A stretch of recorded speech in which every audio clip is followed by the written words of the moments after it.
Hello दोस्तों, आप सभी का मेरे यूट्यूब चैनल पर स्वागत है। हम सुन रहे थे शिव प्रसाद सिंह की लिखी कहानी कर्मनाशा की हार। इस कहानी का पार्ट 1 मेरे चैनल पर अपलोड है। अगर अब तक आपने वह पार्ट नहीं सुना तो मेरे चैनल पर जाकर सुन सकते हैं। आज हम उसी कहानी का पार्ट 2 लेकर आए हैं। इस पार्ट में यह कहानी पूरी हो जाएगी। तो चलिए हम इसका पार्ट 2 शुरू करते हैं। यह असंभव है। पांडे ने बैसाखी संभाली और नीचे की ओर लपकी। कुलदीप, बड़ी कर्कश आवाज थी पांडे की। दोनों सिर झुकाए सामने खड़े थे। आज पहली बार पाप की साक्षी में दोनों संवेद दिखाई पड़े थे। पांडे फिर एक क्षण के लिए चुप हो गए। मैं पूछता हूँ यह सब क्या है? पांडे चिल्लाए। इतने निर्लज्ज हो तुम दोनों? पांडे बढ़कर सामने आई। फूलमत की ओर मुंह फेर कर बोली, तू इसकी जिंदगी क्यों बिगाड़ना चाहती है? क्या तू नहीं जानती कि तू जो चाहती है वह स्वप्न में भी नहीं हो सकता? कभी नहीं। मैं क्यों इनकी जिंदगी बिगाड़ूंगी दादा? वह सहसा एकदम निचुड़ गई। मैंने तो इन्हें कई बार मना किया।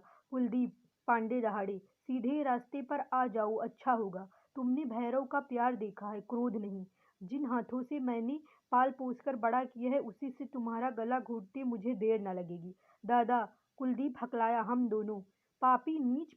भैरव पांडे के हाथों की पांचों अंगुलियां कुलदीप के चेहरे पर उभर आई।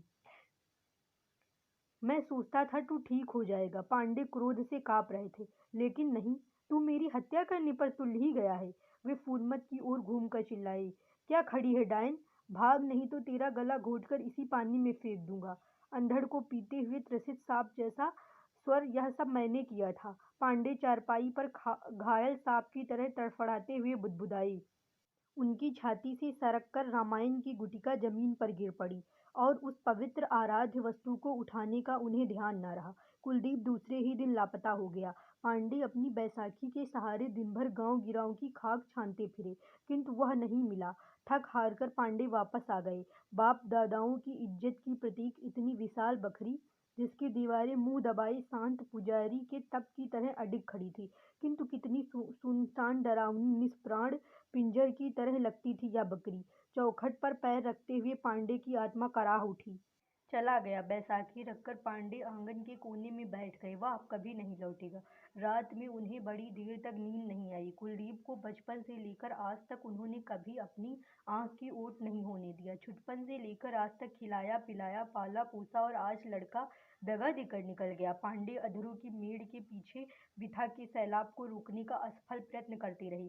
भोर होने में देर थी। उनीदी आंखें करुआ रही थी, किंतु मन की जलन के आगे उस दर्द का मोल नहीं। पांडे उठकर टहलने लगे।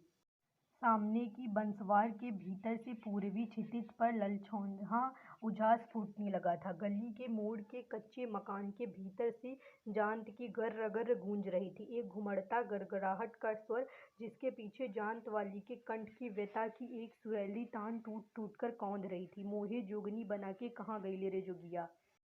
पांडे एक क्षण अवाक होकर इस दर्दीले गीत को सुनते रहे। प्यासे, भूले, भटके, थके हुए स्वर पांडे की आत्मा में जैसे समान वेदना को पहचान कर उतरते चले जा रहे हों। अब रोने चली है चुड़ैल। पांडे पागल की तरह बड़बड़ाते रहे, रो रो कर मर, मैं क्या करूं? बाढ़ के लाल पानी में सूरज डूब रहा था। पांडे बैसाखी के सहारे आकर दरवाजे पर खड़े हुए। नदी की ओर आदमियों की भीड़ खड़ी थी। वे धीरे धीरे उधर ही बढ़े। सामने 3-4 लड़के अरहर की खूंटियां गाड़कर पानी का बहाव नाप रहे थे। क्या कर रहा है रे छबीला? पांडे बलात् चेहरे पर मुस्कुराहट का भाव लाकर बोले। देखता नहीं लंगड़े, बाढ़ रोक रहे हैं। पांडे मुस्कुराए। जैसा बाप वैसा बेटा। तेरा बाप भी खूंटियां गाड़कर कर्मनाशा की बाढ़ को रोकना चाहता है। वह भीड़ कैसी है रे छबीले? नहीं जानते। फूलमत को नदी में फेंक रहे हैं, उसके बच्चे को भी। उसने पाप किया है। छबीला फिर गंभीर खड़े पांडे से सटकर बोला।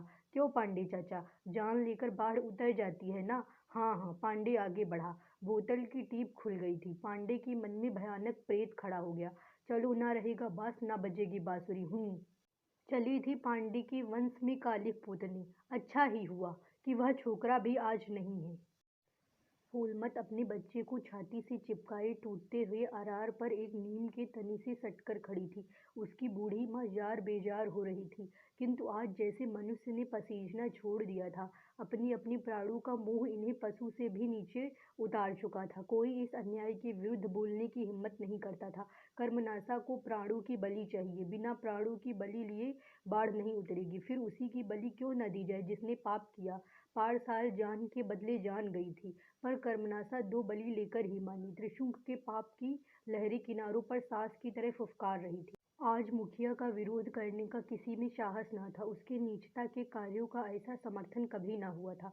पता नहीं किस बैर का बदला ले रहा है बेचारी से।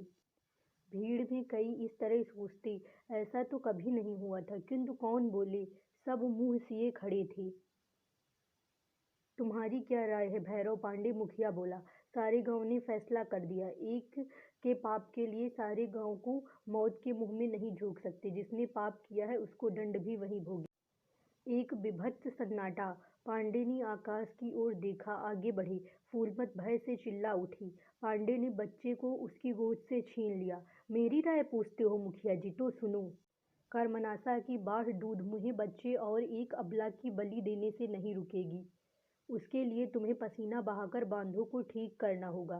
कुलदीप कायर हो सकता है, वह अपने बहू बच्चे को छोड़कर भाग सकता है, किंतु मैं कायर नहीं हूँ। मेरे जीते जी बच्चे और उसकी माँ का कोई बाल भी बांका नहीं कर सकता, समझे। तो यह है बूढ़े पांडे जी की बहू, मुखिया व्यंग से बोला। पाप का फल तो भोगना ही होगा पांडे जी। समाज का दंड तो झेलना ही होगा। जरूर भोगना होगा मुखिया जी। मैं आपके समाज को कर्मनाशा से कम नहीं समझता, किंतु मैं एक एक के पाप गिनाने लगूं तो यहाँ खड़े सारे लोगों को परिवार समेत कर्मनाशा के पेट में जाना पड़ेगा। है कोई तैयार जाने को। लोग आवाक पांडे को देख रहे थे, जो अपने कंधे से छोटे बच्चे को चिपकाए अपनी बैसाखी के सहारे खड़ी थी, पत्थर की विशाल मूर्ति की तरह उन्नत, प्रशस्त, अटल। कर्मनाशा के लाल पानी में सूरज डूब रहा था।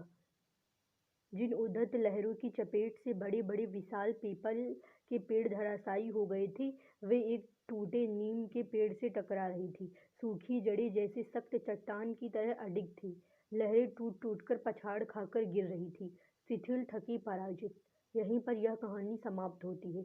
आपको यह कहानी कैसी लगी हमें कमेंट करके ज़रूर बताएं। धन्यवाद।